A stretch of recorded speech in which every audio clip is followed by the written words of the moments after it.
మీరు ఎలా ఉపవాసం ఉండగలిగారు పగలంతా తినకుండా అంటే యేసుక్రీస్తుతో పోల్చుకోండి. యేసుక్రీస్తుతో పోల్చుకోండి. యేసుక్రీస్తు వారు పొందిన శ్రమలతో పోల్చుకోండి. మనవన్నీ ఎగిరిపోతాయి.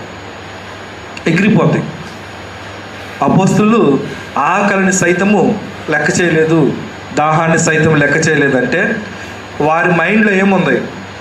కొంతకాలం భూమి మీద మేము శ్రమ పడతాం, ఆ శ్రమలన్నిటి నుంచి విడిపించి దేవుడు మాకు విశ్రాంతిని కలగజేస్తాడు. అక్కడ అసలు ఆకలి ఉండదు, దాహము కూడా ఉండదు. ఆకలి దాహము లేని పరిశుద్ధమైన స్థలంలోనికి ప్రవేశిస్తారు.